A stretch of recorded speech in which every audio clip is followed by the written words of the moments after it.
प्रसाद भट्ट जी का, आपको क्या लग रहा है शांति प्रसाद भट्ट जी, जिस तरीके की योजना जिसे तैयार किया जा रहा है, क्या ये लाभदायक होने वाली है?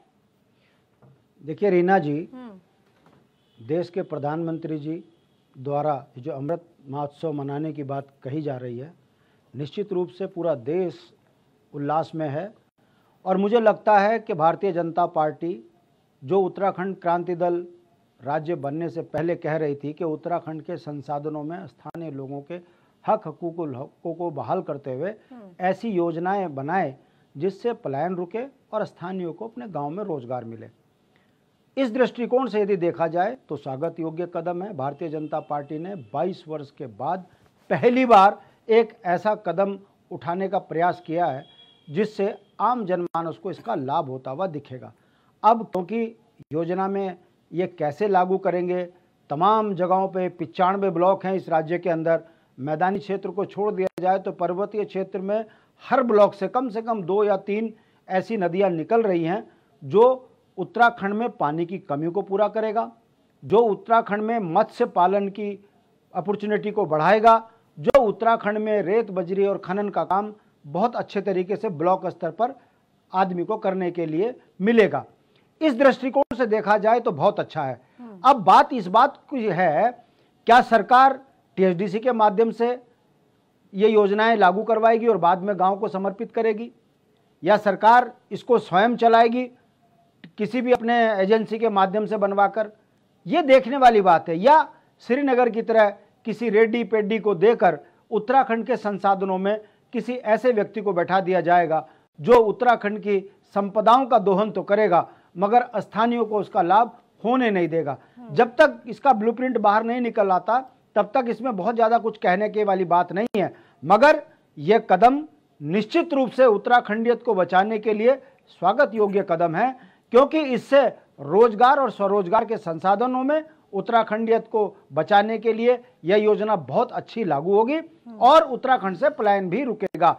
और जिस तरीके से सरकार ने इस बात को कहा है, मुझे लगता है पैनल पे बैठे सभी लोगों ने इस बात में सहमति भी जता दी है कि देखना है अब इसमें सरकार की नीयत कैसी है। अगर पूंजीपतियों को देगा तो निश्चित रूप से इसमें फिर जन आंदोलन खड़ा हो जाएगा, विरोध खड़ा हो जाएगा। क्यों? क्योंकि पूंजीपतियों का द्वारा बनाई हुई योजनाओं में स्थानीय लोगों की उपेक्षा हुई है। श्रीनगर आपके सामने उदाहरण है, वहां आज भी स्थानीय लोगों को ना तो जमीन के मुआवजे मिल पाए और ना वहां पर लोगों को उस तरह का लाभ मिल पाया कि वो गर्व से कह सकें कि इस योजना से उत्तराखंड के लोगों को लाभ हो रहा है। अब मैं यमकेश्वर विधानसभा से आता हूं, हमारे यहाँ पर ह्यूल नदी है, बहुत बेहतरीन पानी है, उसमें यदि बांध लगता है तो लगभग उस एरिया के तमाम बच्चों को मत्स्य का काम, खनन का काम और पनबिजली योजनाओं से रोजगार का लाभ मिलेगा। इसी तरीके से अगर आप दुगड्डा की तरफ चले जाएंगे, मटियाली के पास बहुत बेहतरीन पानी है, यदि वहां बांध बनता है तो स्थानीय लोगों को उसका लाभ मिलेगा।